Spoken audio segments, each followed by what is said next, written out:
विगत वीडियो में मैंने पंक्चुएशन के बारे में, चिन्हों के बारे में कुछ बताया था। कौन कौन से चिन्ह प्रयोग होते हैं इसका नाम बताया था। उसका मुख्य कारण यह है कि मुझे देखने को मौका मिला है कि अच्छे विद्यार्थी भी सभी चिन्हों का नाम नहीं जानते। इसलिए मैंने, ताकि सभी बच्चे प्रत्येक चिन्ह का नाम जाने, इसके लिए मैंने कल बताया था।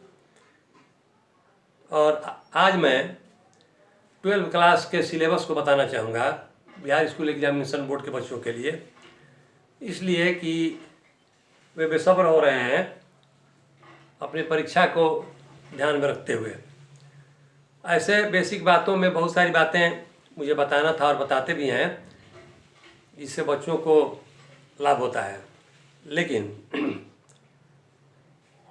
आवश्यकता के लिहाज से मुख्य बेसिक बातों को बताने के अलावे आगे फिर मैं और उस पर विचार करूंगा। लेकिन तब तक 12वीं क्लास के बच्चे धैर्य न खोएं, इसके लिए उनका सिलेबस बताऊंगा और इसके बाद मैं टाइम और टेंस को पढ़ाना शुरू करूंगा, जो नीचे क्लास के बच्चों के लिए भी उपयोगी होगा।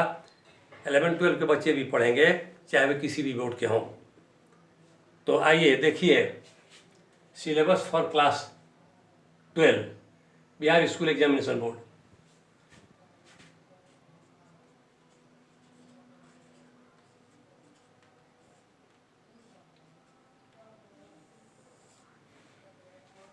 इंग्लिश पेपर को दो खंड में बांट सकते हैं, लिटरेचर और ग्रामर।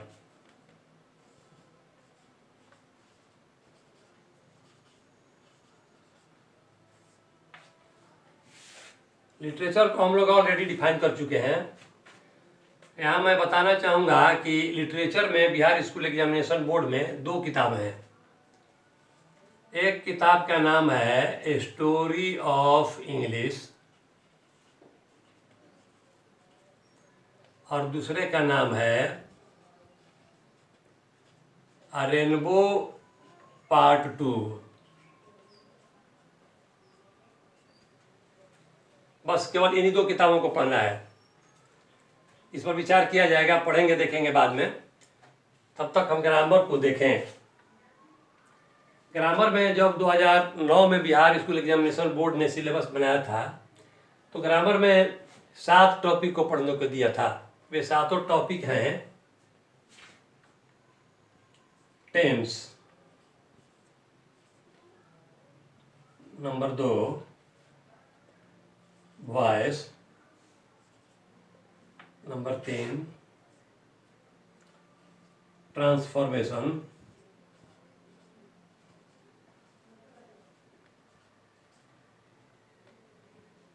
नंबर 4 नरेशन,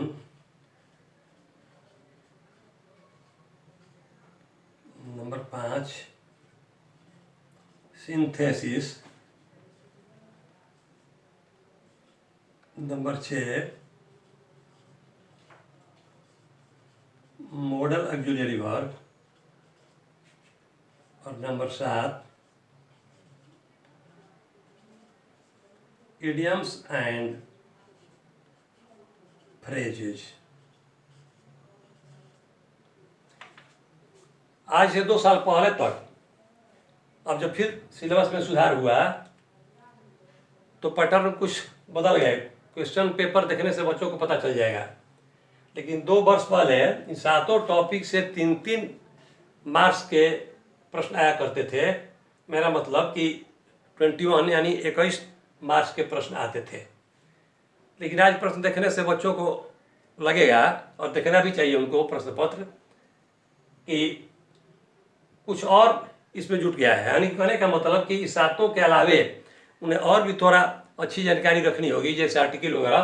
पहले आर्टिकल सिलेबस में नहीं था, बच्चे बचपन में पढ़ते थे, लेकिन अब उससे भी क्वेश्चन आता है। इसलिए थोड़ा सा हमारा ज्ञान अप टू डेट और बेहतर होना चाहिए, अच्छा होना चाहिए, तब हम इजीली सभी प्रश्नों को आसानी से हल कर सकते हैं। इसे बिहार स्कूल एग्जामिनेशन बोर्ड के बच्चे स्क्रीनशॉट कर लेंगे। अगले वीडियो में मैं टेंस और वॉइस को बताना शुरू करूंगा, उस सबके लिए कारगर होगा। आज BSEB के 12वीं बच्चे के क्लास के बच्चे इसको समझ लें, देख लें। और मैं शुरुआत करने जा रहा हूँ, आज ही शुरुआत करके छोड़ दूंगा। टॉपिक होगा पहले टेंस, इसलिए लेकिन हम हेडलाइन देंगे time, tense and voice. Time, tense and voice. यहां पर जिसको मैं अभी इंगित कर रहा हूं, यह एंड का संकेत है। एंड का स्पेलिंग सबको पता होगा, AND लिखते हैं, लेकिन यह एंड का संकेत है और इसको भी शब्द माना जाता है। जैसे हेडलाइन में 1, 2, 3 और 4 शब्द हो गए। हम लोग जब पढ़ा करते थे उस समय ग्रामर में टाइम नाम का कोई टॉपिक नहीं था। हम लोग टेंस पढ़ते थे, उसके बाद वॉइस पढ़ते थे, अन्य टॉपिक पढ़ते थे। लेकिन आज सिलेबस में टाइम एंड टेंस लिखा हुआ है। मैं टाइम, टेंस एंड वॉइस कह करके, यानी कि ये 3 नाम से इस चैप्टर को शुरू करूंगा। और सबसे पहले मैं टाइम को थोड़ा सा डिफाइन कर देना चाहूँगा। टाइम क्या है?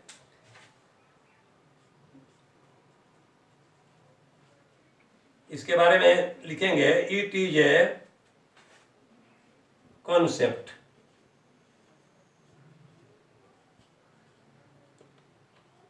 which is ever-fleeting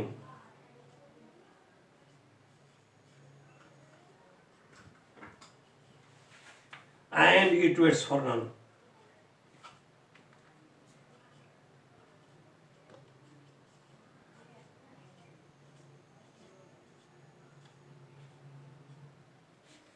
इसका हिंदी होगा कि यह एक अवधारणा है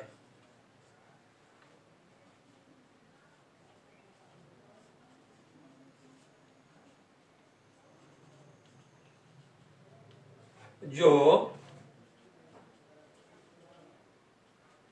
सतत गतिमान रहता है।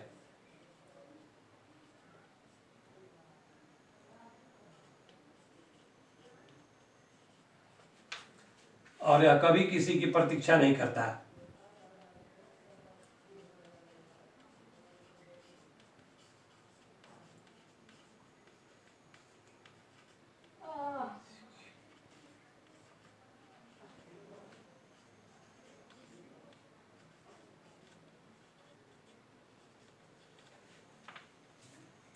टाइम के संबंध में कहा जाता है, it is a concept which is ever fleeting and it waits for none. यह एक अवधारणा है जो सतत गतिमान रहता है और यह कभी किसी की प्रतीक्षा नहीं करता है। टाइम शून्य आकाश में, विशाल समुद्र के छाती पर, सूने जंगल में, हर जगह बीतता रहता है और यह कभी किसी की प्रतीक्षा नहीं करता, चाहे जो हो जाए।